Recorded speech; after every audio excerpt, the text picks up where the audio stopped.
আদম সন্তানের দেহে যতদিন আত্মা থাকবে, আমি ইবলিস তাকে ভুল পথে নিয়ে যাবই। ও কেমনে জান্নাতে যায় আমি তা দেখে ছেড়ে দেব। আপনারা মনে রাখবেন একটা কথা, যে পৃথিবীতে যত মানুষ যত প্রাণী আছে তার সবচেয়ে রিক্সে দিন কাটায় ইবলিস। সে আল্লাহর সামনে এ ওয়াদা করেছে যে আদম সন্তানকে জাহান্নামে নিয়ে যাবেই। যদি কাউকে নিয়ে যেতে না পারে তাহলে এটা তার ব্যর্থতা। সে ব্যর্থতা নিয়ে দুনিয়া থেকে যেতে রাজি নয়।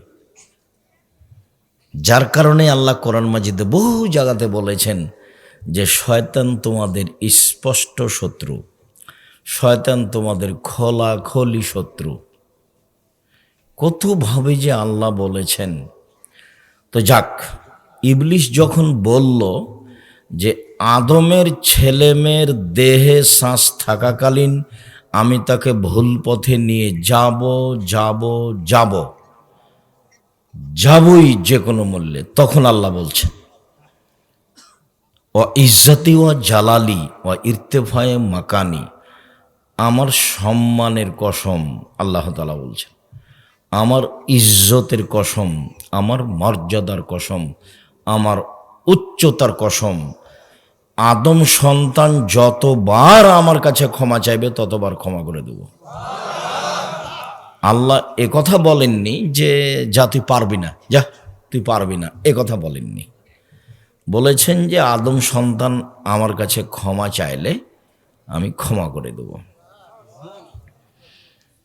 এই সারমর্মে আনাস রাদিয়াল্লাহু তাআলা আনহু বলেন, রাসূল সাল্লাল্লাহু আলাইহি সাল্লাম বলেন, আল্লাহ তাআলা বলেন, মানে হাদিসে কুদসি, আল্লাহ তাআলা বলেন ইবনা আদম মা দাওয়াতনি ওয়া রাজাতনি, আদম সন্তান তুমি আমাকে যেভাবে ডাকো আমি সেভাবে থাকি, আদম সন্তান তুমি আমাকে যেভাবে ডাকো আমি সেভাবে থাকি, তুমি যেভাবে আশা পোষণ করো আমি পূর্ণ করে থাকি, তুমি আমার কাছে ক্ষমা চাইলে ক্ষমা করে দিই, আমি পরোয়া করি না তুমি কত বড় পাপী, আমি পরোয়া করি না তুমি কত বড় পাপী, তুমি যেভাবে ডাকো আমি সেভাবে থাকি, তুমি যেভাবে আশা পোষণ করো সেভাবে আমি পূর্ণ করে থাকি। আবার বলছেন ইবনা আদম, আদমের ছেলে মেয়ে শোনো, লাউ বালাগাত জুনুবুকা না সামায়, তোমার পাপ বেশি হতে হতে যদি আকাশে লেগে যায়, পাপ আর পাপ, ফাস্তাগফারতানি, এরপরে যদি তুই আমার কাছে ক্ষমা চাও, গাফারতুল্লাহকে, আমি তোমাকে ক্ষমা করে দেব, আল্লাহ উবালি, আমি পরোয়া করি না তুমি কত বড় পাপী, আমি পরোয়া করি না তুমি কত বড় পাপী, তুমি যেভাবে ডাকো আমি সেভাবে থাকি, তুমি যেভাবে ডাকো আমি সেভাবে থাকি, তুমি যেভাবে আশা পোষণ করো আমি সেভাবে পূর্ণ করে থাকি। আল্লাহ তাআলা দুনিয়াতে এভাবে বললেন, বিচারের মাঠে আবার আমাদের সামনে আসবেন, আদম সন্তানের সামনে আবার আল্লাহ তাআলা বিচারের মাঠে আসবেন, এসে বলবেন ইবনা আদম আতাইলা বিকুরাবিলার যে খাতায়া, আজকে তো তোমরা উপস্থিত হয়েছো আকাশ জমিন পরিমাণ পাপ নিয়ে, পাপ আর পাপ, তোমাদের পাপে একবারে আকাশ জমিন পূর্ণ হয়ে আছে, মনে রেখো আতাই তো কবে কোরাবে হাম্মাক ফেরা, আমি আল্লাহ উপস্থিত হয়েছি ওই পরিমাণ ক্ষমা নিয়ে, তোমার যে পরিমাণ পাপ আমার সেই পরিমাণ ক্ষমা, তোমার যে পরিমাণ পাপ আমার সেই পরিমাণ ক্ষমা, তোমার যে পরিমাণ পাপ আমার সেই পরিমাণ ক্ষমা, তোমার পাপ যত আমার ক্ষমা তত, তোমার পাপ যত আমার ক্ষমা তত, যদি শিরক না থাকে। এইটা হলো জটিল কথা। যদি শিরক না থাকে তাহলে তোমার পাপ যত আমার ক্ষমা তত। বাংলাদেশের লোকের বাঁচার পথ কি? বাংলাদেশে শিরকের বন্যা চলে। আমরা তো মনে করি পানির বন্যা, বন্যা যখন আসে তখন পানির বন্যা, শিরকের বন্যা আছে। দুধের ছেলে ঘুম থেকে উঠে গিয়ে স্কুলে গিয়েই বলছে ও কালিমা তোমার আকাশ, ও কালিমা তোমার বাতাস। তা আকাশ বাতাস কি কালিমার না আল্লাহর? তাহলে বাংলাদেশের মানুষ জন্মসূত্রেই মুশরিক, বাংলাদেশের মানুষ ছেলে মেয়ে জন্মসূত্রেই মুশরিক। তোমরা কি পড়াশোনা করো সেটা আমার এখনো ধরা পড়েনি। বাংলাদেশের ছেলেরা ওর বাপ মা বলছে যে আমার ছেলের মেধা ভালো, গোল্ডেন পেয়েছে, আমি তাকে বড় ডাক্তার বানাবো, আমি তাকে বড় ইঞ্জিনিয়ার বানাবো। প্রায় ডাক্তারি চোর, প্রতারক। তোমাদের গ্রামের ভালো ডাক্তারের কথা আমি বলিনি, তবে যেই কোম্পানি তাকে টাকা দেয় সেই কোম্পানির ওষুধ লিখে। তো তোমার বাপ যে অত টাকা পয়সা খরচ করে পড়িয়েছে, তো এটা কি? প্রায় ইঞ্জিনিয়ারি চোর। দুই একজনের কথা আমি বলছি না, দেখো রাস্তাঘাট ঘর বাড়িতে ওর চুরি। তো এগুলো দিয়ে জাতির কি হবে? ওর জন্মই হলো শিরক দিয়ে, চলাফেরাই শিরক দিয়ে, ওর বিদ্যের সূচনাই শিরক। আবার ও প্রতারক। তোমার বাপ তো যেদিন তুমি ম্যাট্রিক পরীক্ষা দাও, ভালো রেজাল্টের জন্য তিনজন শিক্ষক রেখেছিল। যেদিন তুমি বিশ্ববিদ্যালয়ে ভর্তি হওয়া ইন্টারের পরে, সেদিন সাবজেক্ট প্রতি একটা করে শিক্ষক রেখেছে। আমার ছেলের মেধা ভালো। তোমার বাপের কত গল্প, আর তোমার মায়ের খালার সামনে করে, ফুফুর সামনে করে, বোনের সামনে করে। তোমার বাপের আর তোমার মায়ের গল্প খালি বন্যার মতো ভাসছে, সেটা তুমিও জানো। তার তুমি মেধাবী ছেলে, তো মেধার ফলাফলে তুমি হলে চোর, মেধার ফলাফলে তুমি হলে প্রতারক। আর তোমার মেধা যদি খুব বেশি ভালো হয়, সিরাজগঞ্জ জেলায় বাড়ি হিসেবে চলে গেছো লন্ডন আমেরিকায়, তারপরে তোমাকে তো তারা বড় চাকরি দিবে না। আব্দুল্লাহর বক্তব্য শোনো, এরা সব গোলাম, গোলামকে ওরা বড় চাকরি দিবে? খুব মেধা ভালো হিসাবে ওকে বলেছে যে আপনি হলেন সুইপারদের প্রধান, বেতন 5 লাখ। তো এখন যদি ও ঢাকা পিজি হাসপাতালে ডাক্তার হয়তো বেতন 3 লাখ, তো ওখানে ও 5 লাখ বেতনে তো থাকবেই। আবারও বলছে তো তোকে সিটিজেন দিলাম, তুই এর নাগরিক। তো এখন বলছে যে আমি আমেরিকার নাগরিক, আমি আমেরিকার নাগরিক, আমি লন্ডনের নাগরিক। ওর বাপও বলছে, আর মাও বলছে। ছেলে কিন্তু সুইপারের প্রধান। তো ওইরকমই আমি এখন বাড়িতে ঢুকছি, তা আমার আগে এখনই বাড়ির মালিক আছে। তো ছেলে বের হয়েছে, ছেলে এখন বাপকে বলছে গুড মর্নিং। এখন বাপও বলছে গুড মর্নিং। সকালে ফজরের সালাতের পরের ঘটনা। এখন আমি কি করতে পারি? খেতে বসে আমি এখন বলছি ভাইজান আমি কি বলি, আসলে লন্ডন টাকা ইনকাম করতে এসেছি, ধর্ম বিক্রি করতে আসিনি, আদর্শ বিক্রি করে খেতে রাজি নই। কয়েক কোটি গুড মর্নিং যদি এক পাল্লায় দাও, আর একটা যদি আসসালামু আলাইকুম এক পাল্লায় দাও, বলো তো কোন পাল্লা ভারী হবে? তো তোমার বাপ তোমাকে কি শিখালো? তোমার বাপ মায়ের অবস্থা দেখলে আমার মনে হয় চাঁপাইনবাবগঞ্জের ভাষা, আমও গেল ছালাও গেল, কাঁদতে কাঁদতে 2 চোখও গেল। আর যদি চাঁপাইনবাবগঞ্জের ভাষা বুঝতে না পারো, তাহলে ছোটকালে একটা কবিতা পড়েছিল, ওইটা বললে ভালো বুঝতে পারবা। সেটা কি? বাবু বলে মাঝি চাঁদ কেন বাড়ে কমে রে। তো মাঝি বলছে এসব কি আর আমি জানি, তোর জীবন চারা নাই মিছে। মাঝি এই হয় কেন রে, ওসব কি আর আমি জানি, দেখি তোর জীবন আটা নাই মিছে। মাঝি এসব বলতে পারিস, আমি কি ওসব জানি, দেখি তোর জীবন 12 আনাই মিছে। এই পর্যন্ত বাবু পৌঁছেছে। তো বাতাস উঠেছে, নৌকা হিলে উঠেছে। এখন মাঝি বলছে বাবু সাঁতার জানো বাবু? তখন বাবু বলছে না রে মাঝি, না আমি তো সাঁতার জানি না। এখন মাঝি বলছে বাবু এখন দেখি তোর জীবন 16 আনাই মিছে। তোমার বাপের অবস্থা এই, তোমার মায়ের অবস্থা এই, দেখো তুমি তলিয়ে। না না, তোমার মা বুঝে ছেলে মানুষ করা। আরে ছেলে মানুষ করতে হবে জাতির জন্য, জাতিকে পরকালমুখী করার জন্য।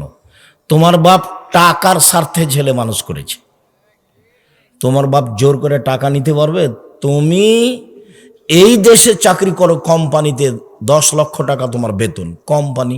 আর যে কোম্পানির মালিক সে হলো ভোদাই, ও অক্ষরও চিনে না। কত দেখবে? তাহলে টাকা ভোদাইয়ের না তোমার বাপের? টাকা তো উপর থেকে লিখা আছে, টাকা কত ইনকাম করবা তুমি লিখা আছে উপর থেকে। হায়াতাহা অমৌতাহা অরিস্কাহা অমাসায়েবা। আমি মাস্ক ব্যবহার করিনি, মাস্ক ব্যবহার করে ভাগ্য বাড়াতে আমি রাজি নই। কেন? আল্লাহ নবী বলেছেন যে মানুষের সৃষ্টির 50,000 বছর পূর্বে, আদমের সৃষ্টির 50,000 বছর পূর্বে ওর লেখা আছে 4টে জিনিস। 1 তার মরণ, 2 তার জীবন, 3 তার রুজি, 4 তার বিপদ আপদ। করোনা লেখা আছে। যদি সেদিন তার করোনা লেখা হয়ে থাকে আর আজকে যদি পাথরের ভেতরে ঢুকে রেহাই পাবে না। তো ঢাকা গেছি আমি এক করোনার লোককে দেখতে, তোর ছেলে মেয়ে বলছে হুজুর ভিতরে আসেন না, হুজুর ভিতরে আসেন না, হুজুর ভিতরে আসেন না। বলো কি তুমি? তোমার বাপের গায়ে হাত দিয়ে দোয়া পড়ে যাব আমি আব্দুর রাজ্জাক বিন ইউসুফ, করোনার 5 পয়সা দাম দিই না আমি। শোনো, এতে যদি আমারও করোনা হয় বলবো না তোমার বাপের গায়ে হাত দিয়েছিলাম সেই জন্য আমার করোনা হয়েছে। আমি বলবো পৃথিবী সৃষ্টির 50,000 বছর পূর্বে আমার ভাগ্যে করোনা লেখা ছিল, তাই হয়েছে। কি বলো তুমি? অল্প সময়ে আমাকে মোশরেক বানাতে চাও? মার্কস দিয়ে আমি ভাগ্য বাড়াতে রাজি নই। কি করলো তোমার বাপ আর কি করলো তোমার মা? আরে ঠাকুর বাঙালিদের শত্রু, ঠাকুর ঢাকা বিশ্ববিদ্যালয়ের শত্রু, ঠাকুর মুসলমানের শত্রু, ঠাকুর জাতির শত্রু। যেদিন ভারত বাংলাদেশ পাকিস্তানের মুসলমান ইংরেজদের হাতে নির্যাতিত, সেদিন ঠাকুর লন্ডনে মুছ পাকায়। সেদিন ঠাকুরের মান মর্যাদা লন্ডনে দেখে কে? সেই ঠাকুরের কবিতা আমার ছেলে পড়ে? আমি অত কাপুরুষ নই, আমি অত মূর্খ নই। আমি আপনাকে কোনো দিন শিক্ষিত মনে করতে পারিনি, না আপনাকে, না আপনার ছেলেকে, না আপনার মেয়েকে, না আপনার জাতিকে। আমি আব্দুর রাজ্জাক বিন ইউসুফ 90 সাল থেকে আছি, এইভাবেই আছি। আমার ছেলেকে সকালে উঠে 1 মিনিটের জন্য আমি বলতে দিতে রাজি নই, ও কালিমা তোমার আকাশ, ও কালিমা তোমার বাতাস। আমি 90 সাল থেকে বলে আসি তোর বাপের আকাশ, এই কথা আমি সেদিন থেকে বলে আসি। মামলা তো সুনামগঞ্জ কোর্টে 1000 কোটি টাকার আর সিলেট কোর্টে 5000 কোটি টাকার। এই কারণে আমি নাকি ঠাকুরের নিন্দা করেছি, ঠাকুরের মানের হানি হয়েছে। কি তোর বাপের আকাশ, এতে ঠাকুরের কি হয়েছে? মানের হানি হয়েছে। ঠাকুর বলেছে ও কালিমা তোমার আকাশ, ও কালিমা তোমার বাতাস। তোমার বাপের সাজে, তোমার মায়ের সাজে, আমার সাজে না বেটা। তোমার মায়ের সাজে, তোমার বাপের সাজে, তোমার সাজে, তোমার বোনের সাজে, আমি আব্দুর রাজ্জাক বিন ইউসুফ আমার সাজে না। আমি কোনোদিন গ্রহণ করিনি। এত বড় ন্যাক্কারজনক নোংরা কথা, আল্লাহর সাথে শিরক করা, এই কাজ আমি গ্রহণ করি না, করবো না ইনশাআল্লাহ। সম্মানিত দিনী ভাই বোন, বলছিলাম বিচারের মাঠে আল্লাহ বলবেন, আদম সন্তান শোনো, তোমার যেই পরিমাণ পাপ আমার সেই পরিমাণ ক্ষমা। আদমের ছেলে মেয়ে শোনো, তোমার যেই পরিমাণ পাপ আমার সেই পরিমাণ ক্ষমা। তোমার পাপ যত আমার ক্ষমা তত, যদি শিরক না থাকে। নেন এবার তো বাংলাদেশ কথায় কথায় শিরক, কাজে কর্মে শিরক, ওর বিদ্যায় শিরক, ওর লেখাপড়ায় শিরক, ওর জাতাতি শিরক, ওর খাওয়া পিনা শিরক। তো কি দিয়ে টিকবে বিচারের মাঠে? তাহাজ্জুদ পড়ে হবে? তাহাজ্জুদ পড়ে হবে না, তো শিরক বন্ধ করতে হবে। ইঁদারাতে কুকুর পড়েছে, তো বলছে যে 30 বালতি পানি উঠাও, তাহলে কুকুর পবিত্র হয়ে যাবে। তো বলছে ভাইজান কুকুর ভেতরেই আছে, তাহলে কি হবে? উঠাতেই আছে, তো ওঠাতেই থাকলে তো আর হবে না। আগে ওকে উঠে ফেলতে হবে, আগে শিরক বন্ধ করতে হবে জাতির, তারপরে আল্লাহকে বলা। জাতি শিরকে ডুবে আছে, আর আপনি বলছেন আমার ছেলে বড় শিক্ষিত। আমার ছেলে গোল্ডেন পেয়েছে, আমার ছেলে লন্ডনে থাকে, আমার ছেলে উচ্চ শিক্ষিত। ছেলে তো মানুষ করবেন জাতির জন্য, যা হবে হবে। আল্লাহ রসুল বলছেন আনফেকালা ইয়ালেক মিন তাওলিক, তুমি তোমার ছেলে মেয়ের পিছনে পয়সা খরচ করো, তোমার উপার্জিত সম্পদ। এই দেশের কর্ণসূতির তালুকদার তার ছেলে মেয়েকে মানুষ করবে তালুকদারি জমিদারি দিয়ে, আপনি মানুষ করবেন চাকরি করে। আরেকজন মানুষ করবে তার ছেলে মেয়েকে দিন মজুরি করে, আরেকজন মানুষ করবে তার ছেলে মেয়েকে ভিক্ষা করে। উপার্জনের শেষ পথ ভিক্ষা, উপার্জনের শেষ পথ ভিক্ষা। ছেলে মেয়েকে মানুষ করতেই হবে, এটা আল্লাহর আদেশ। আল্লাহ রসুল বলছেন ফাবদা বেমা তাউলো, তোমার উপার্জিত সম্পদ খরচ করো তোমার ছেলে মেয়ের পিছনে। ছেলে মেয়েকে জাতির কল্যাণের জন্য মানুষ করতে হবে যে কোনো মূল্যে। মানুষ হিসাবে জীবন বাজি রেখে প্রাণপণে চেষ্টা চালিয়ে যাব। ছেলেকে সমর্পণ করেছি জাতির জন্য, নিজের জন্য নয়। রুজি আমার ভাগ্যে যেটা লেখা আছে সেটা হবেই, আমার ছেলের ভাগ্যে যেটা লেখা আছে সেটা হবেই। যদি আমার ছেলে বিদ্যা দিয়ে বড় বিদ্বান হতো, পয়সা উপার্জন করত, তাহলে ভোদাই মালিকের অধীনে 10 লক্ষ টাকা বেতনে চাকরি করত না। ভোদাই মালিক সে অক্ষরও চিনে না, সে কোটি কোটি টাকার মালিক।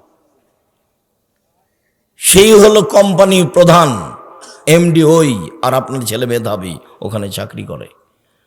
যখন আপনার ছেলে ওর ঘরে ঢোকে তখন বলে স্যার স্যার স্যার এরকম করে। দেখেননি আপনার ছেলেকে? বেতন 10 লক্ষ। আপনি মনে করছেন যে অনেক টাকা, কিন্তু ওখানে যাও সিজদা করে। কেন এবার হবে? গোলাম কেন? আব্দুল্লাহর বক্তব্য শোনেন, গোলাম থেকে বের হয়ে আসতে হবে, দাসত্ব থেকে বের হয়ে আসতে হবে, তারপরে কোনো কথা। এই জন্য মক্তব চালু করেছে। দেশ বিদেশ ঘুরে এসে ভাবছে যে আব্বু আপনাকে তো দেখলাম 30 বছর থেকে বক্তব্য দিতে, আর মুসলমানকে দেখলাম দেশ ঘুরে, তাতে দেখলাম মুসলমান সব দেশে গোলাম, দাস হিসেবে বসবাস করে। দাস থেকে জাতিকে মুক্ত করতে হলে জাতির আকীদা সংশোধন করতে হবে এবং সুন্দর করে আগে কোরআন পড়া শিখাতে হবে। সেই জন্য জীবন বাজি রেখে চেষ্টা চালাবো ইনশাল্লাহ। টেকনাফ থেকে তেঁতুলিয়া পর্যন্ত মক্তব চালু করবো ইনশাল্লাহ। জামিয়া সালাফির অধীনে আব্দুল্লাহর মক্তব চলে এখন 650। জামিয়া সালাফের অধীনে মাদ্রাসা চলে 160টা। আর চলমান জামিয়া সালাফে রাজশাহী 50 বিঘা জমির ওপরে। চলমান রাজশাহী, চলমান জামিয়া সালাফে রূপগঞ্জ নারায়ণগঞ্জ প্রায় 100 বিঘা জমির ওপরে। চলমান জামিয়া সালাফে দিনাজপুরে 20 বিঘা জমির ওপরে। চলমান রাজশাহী বরিশালে জামিয়া সালাফের জমি আছে, জামিয়া সালাফের নামে নেবরাস হিসাবে। ময়মনসিংহে আছে, ঝিনাইদহে আছে, কুষ্টিয়াতে আছে, ফেনীতে আছে, চট্টগ্রামে আছে, কুমিল্লায় আছে, আর বহু জেলায় আছে। আর এগুলো সম্পৃক্ত প্রতিষ্ঠান। এখানে আমি আরও একটা আপনাকে কথা বলতে চাচ্ছি যে আপনি দল সংগঠন করে জামিয়া সালাফের বিরুদ্ধে লড়ে অযথা পরকাল হারাবে। মুখ খুলিয়েন না, খুললে নিজেকে খাটো মনে করতে হবে। 5000 ছেলে মেয়ে পড়ে জামিয়া সালাফে। কতটি? 5000। দেশ বিদেশের শিক্ষক মিলে শিক্ষক আছেন 300 জন। প্রতি মাসে বেতন লাগে 40 লক্ষ। শুধু খালি শিক্ষক যারা জামিয়া সালাফে অধীনে আছে। তো তার বিরুদ্ধে কথা বলে কি করবেন? নিজেকে হারাবেন, আপনার পরকালও হারাবে, ইহকালও হারাবে, টিকতে পারবেন না তো। আর জামিয়া সালাফে কোনো বিত্তশালী দিয়ে চলে না, কোনো ব্যক্তি দিয়ে চলে না, সরকার দিয়ে চলে না, বৈদেশিক সংস্থা দিয়ে চলে না। কিভাবে চলে আমি তার একটা দৃশ্য নকল করি। এই মনির কে হচ্ছে আপনার? মনির সালা। তাহলে মনিরের কি মা ছিলেন উনি, না আপনার ওয়াইফ ছিলেন উনি যে হজে আমার সাথে? আমার ওয়াইফ ছিল। এই যে এনার ওয়াইফের কথা আমি নকল করি। আমি সামনাসামনি বলতে চাচ্ছি না, তবু চলে আসলাম। উনি আমার আগে আগে উঠে সিঁড়িতে দাঁড়িয়ে আছে, আমি উঠছি, তো আমাকে সামনে পেয়ে বলছে আমি এই 500 রিয়াল আপনার জামিয়া সালাফে দিলাম। একটা 500 টাকার একটা রিয়াল দেখে আমাকে, আমি তাকে চিনি না, জানি না, বুঝি না। জামিয়া সালাফে এইভাবে চলে। 40 লাখ টাকা বেতন এখানে আছে। প্রত্যেক দিন বিকালে 40-50 লাখের মতো খালি মিস্ত্রি লেবার বিল আছে। কিভাবে চলে আমি সেটাও জানি না। শিক্ষক জানে না জামিয়া সালাফে কিভাবে চলে। ছাত্র জানার তো কোনো প্রশ্নই আসে না। জামিয়া সালাফের রসিদ বহি বাহিরে ব্যবহার হয় না। কোনো শিক্ষক রসিদ বহি ব্যবহার করতে পারবে না, তাহলে তার জরিমানা হবে। জামিয়া সালাফে কিভাবে চলে ছাত্র জানে না, শিক্ষক জানে না, কমিটি জানে না, আমি ভালোভাবে জানি না, তো আপনি কিভাবে জানবেন? জামিয়া সালাফের নিচে কোনো ভিত্তি নাই, এমনি চলমান ভ্রাম্যমান জামিয়া সালাফি। আর আমি তো কোনো বৃত্তশালী নই। আমার আব্বা সাধারণ ছোট কৃষক মানুষ, জমি জায়গা অল্প ছিল, সেটা আমার আব্বাকে মাটি দেওয়ার পরে ভাগ করেছি। কিন্তু আমি জমি জায়গা চিনি, আমার ছোট ভাই চিনে না, আমরা জমি জায়গায় যাই না। আমার মা অপছন্দ করতেন আমাদের জমি জায়গার খোঁজ নেওয়া, সেই জন্য আজও নি না, ওটা খোঁজ খবরই রাখি না আমরা। কিন্তু আমরা ওইটুকুকে সামনে রেখে বলি, কোনো মানুষ আমাকে এই যে 90 সাল থেকে বলতে পারবে না যে আব্দুর রাজ্জাক সাহেব একদিন আমার কাছে পথ খরচ চেয়েছিল, রুজি ওখান দিয়ে দিবে আল্লাহ ইনশাল্লাহ, আপনার কাছে 10 টাকা নিতে হবে তারপর আমার রুজি হবে, এটা আমি কোনোদিন ভাবিনি। কোনোদিন সভাপতি, সেক্রেটারি, মসজিদ হোক, বক্তব্য হোক, সম্মেলন হোক, কাউকে হিসাব করে একটা বাক্য বলতে হবে এরকম আমার জীবনে কোনোদিন ঘটেনি।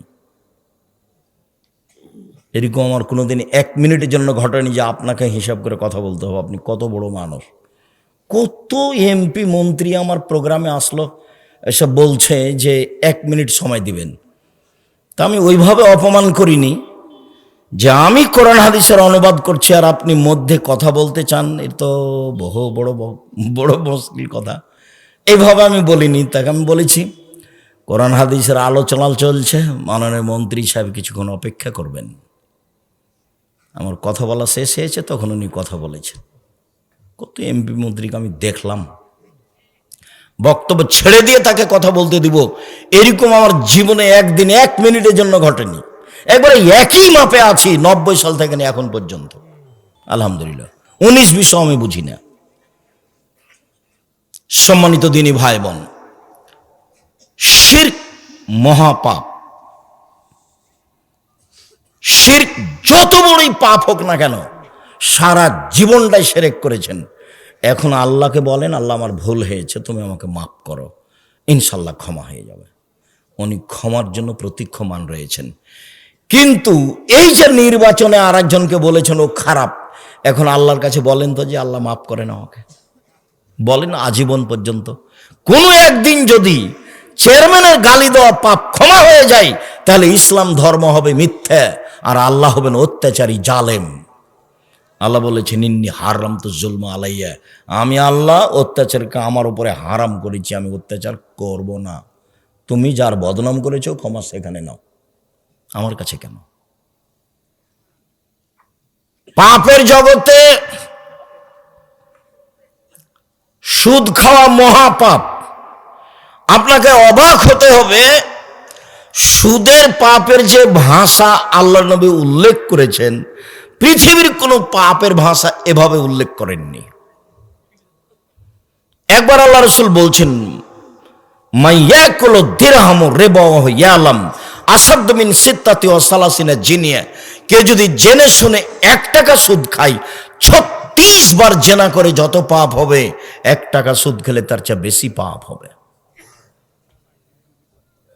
রাসূল সাল্লাল্লাহু আলাইহি ওয়াসাল্লাম বলছেন আর রিবা সাবুনা জুজান, আয়েশা রাদিয়াল্লাহু আনহা মাহু, সুদের পাপের 70টি ভাগ রয়েছে, ছোট থেকে বড়, বড় থেকে ছোট।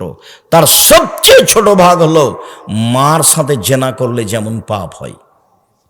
শিরক মহাপাপ, কিন্তু ভাষা এরকম নয়। পিতা মাতার অবাধ্য চলা পৃথিবীতে 2য় মহাপাপ, কিন্তু ভাষা এমন নয়। মিথ্যা সাক্ষী পৃথিবীতে 3য় মহাপাপ। সিরাজগঞ্জ জেলে বহু মানুষ আছে 20 বছর 30 বছর থেকেও নিজেও জানে না আমি কেন জেলে। জজ জানে না ঘটনা কি, উকিল জানে না ঘটনা কি, সাক্ষীও জানে না ঘটনা কি। সাক্ষীকে 50,000 টাকা দিয়েছে আর বলে দিয়েছে তুই এভাবে বলবি জজের সামনে, কি আমি 2 চোখে মারতে দেখেছি। যার কথা বলছে যে আমি 2 চোখে মারতে দেখেছি, সে কিন্তু সে সিরাজগঞ্জে ছিল না সেদিন, অথচ বলছে যে আমি 2 চোখে মারতে দেখেছি। তাহলে সাক্ষীও জানে না ঘটনা কি, উকিল তো জানেই না, জজ তো জানেই না। এখন যে ব্যক্তি জেলে আছে সেও বলছে ব্যাপারটা কি রে, আমি কেন জেলে? আল্লাহ রাসূল বলছেন লা ইয়াদরিল কাতিল ফিমা কাতালা আলাল মাকতুল ফিমা কুতিলা, হত্যাকারী বুঝবে না কেন আমি মারছি, নিহত ব্যক্তি বুঝবে না কেন আমি মরলাম। যে মারছে তাকে 1 লাখ টাকা দিয়েছে, বলেছে অমুককে মেরাই, তো এখন ওকে গিয়ে মারছে, তো কেন মারছে ও তো জানে না। আর যাকে মারা হচ্ছে সে বলছে আমি তাকে চিনি না, আমাকে মারছে কেন, ঘটনা কি, মারলই তো। আল্লাহ রাসূল বলছেন, হত্যাকারী জানে না কেন আমি মারছি, নিহত ব্যক্তি জানে না কেন আমি মরলাম। 20 বছর থেকে জেলে আছো, নিজে জানে না আমি কেন জেলে। ও কি জানবে? জজও জানে না। ও কি জানবে? উকিলও জানে না। ও কি জানবে? সাক্ষীও জানে না। যার কারণে সাক্ষী পৃথিবীতে তৃতীয় মহাপাপ। মিথ্যা সাক্ষী পৃথিবীতে তৃতীয় মহাপাপ। মিথ্যা সাক্ষী পৃথিবীতে তৃতীয় মহাপাপ।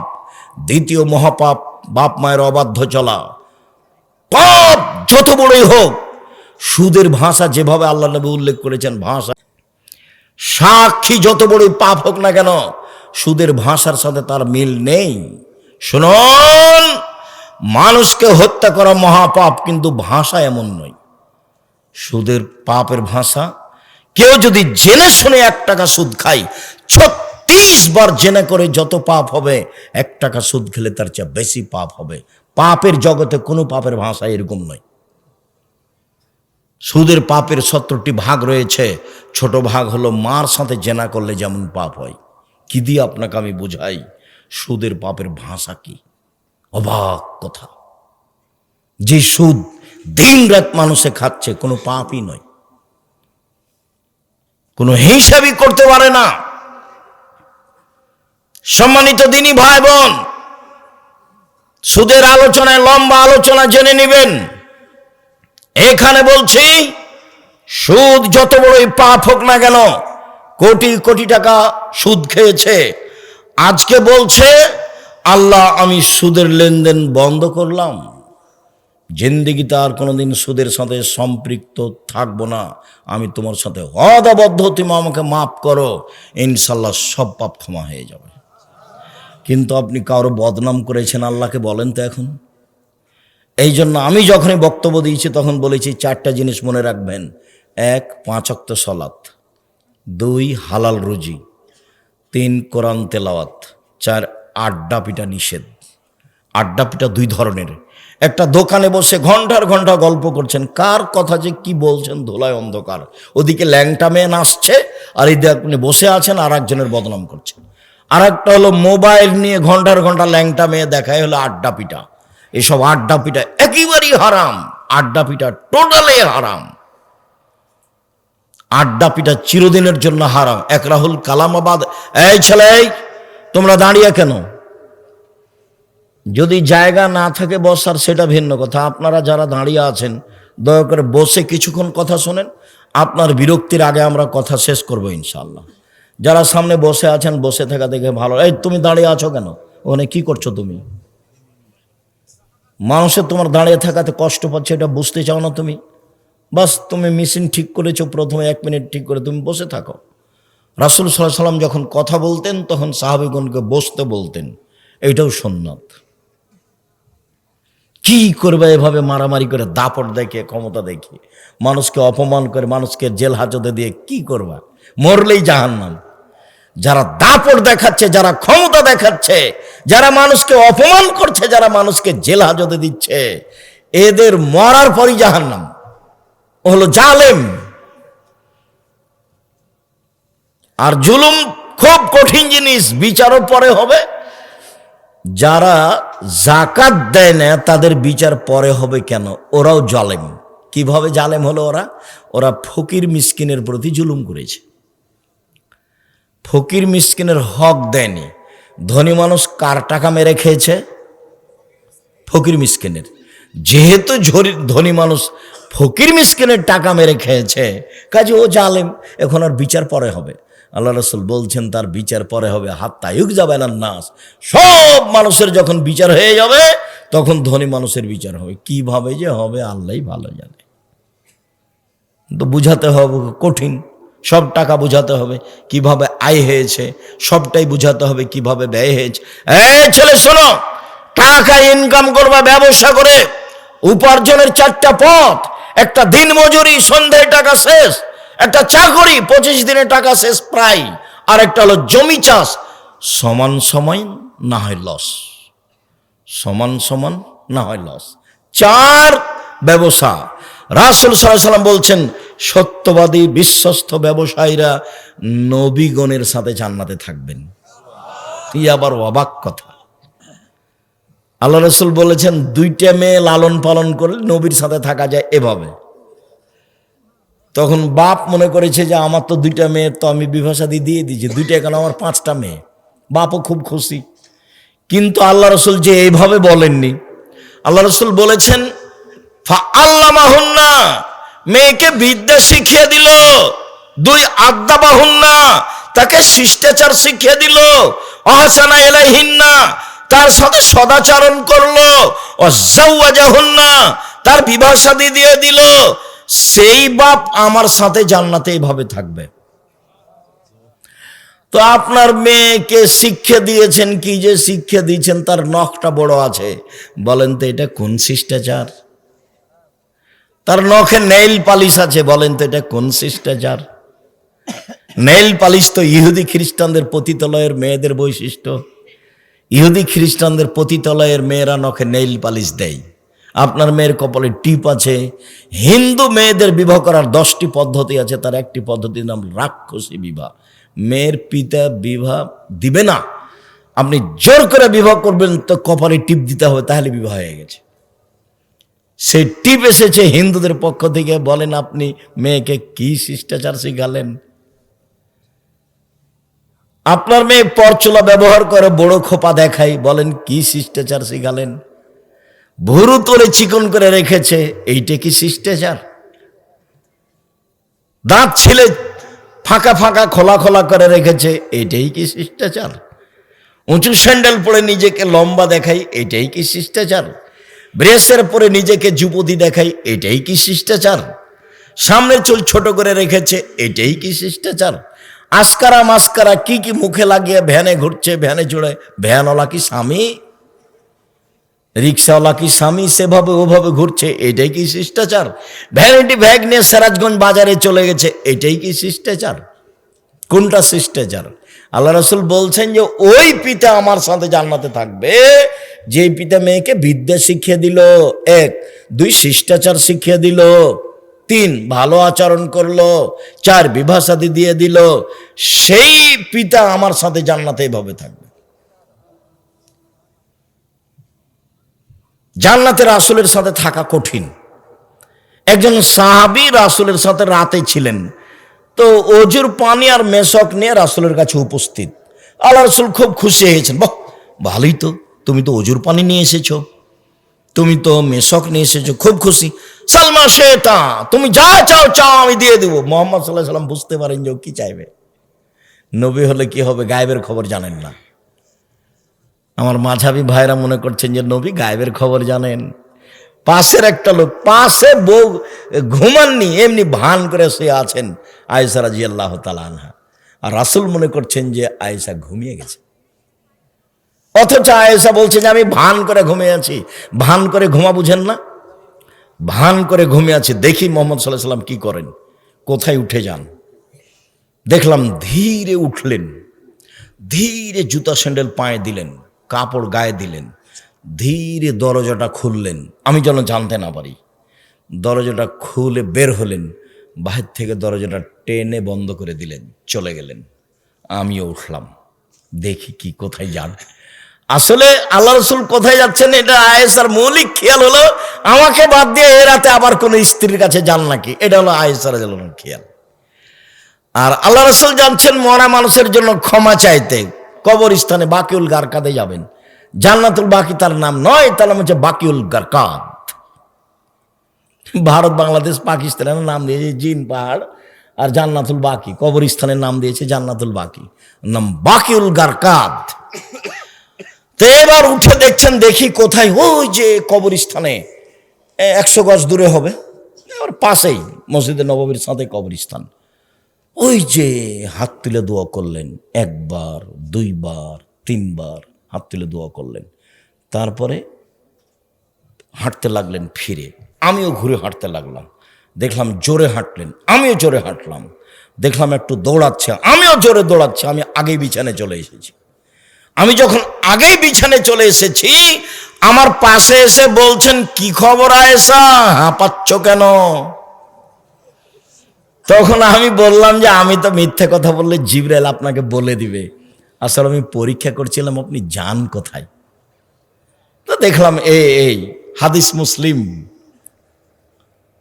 সম্মানিত দিনী ভাই বোন, কথা প্রসঙ্গে কথা এসে সেই জন্য বলছিলাম পাপের জগতে বড় পাপ মানুষের বদনাম, গীবাত, কিন্তু মানুষের সাথে জড়িত পাপ। জেনা মহাপাপ। রাসূল সাল্লাল্লাহু আলাইহি সাল্লাম বলেন, আল বিকর বিল বিকরে জিলদু মিয়া তাগরিব সানা। অবিবাহিত ছেলে মেয়ে যদি জেনা করে 100 লাঠি পিটিয়ে এলাকা থেকে 1 বছরের জন্য তাড়িয়ে দিতে হবে। তিনি বলেন আসাইবা বিসাইবা রাজম। বিবাহিত পুরুষ নারী যদি জেনা করে তাহলে তাকে ইট ঢেল পাথর দিয়ে মেরে মেরে মেরে ফেলতে হবে, তাকে মারতেই হবে।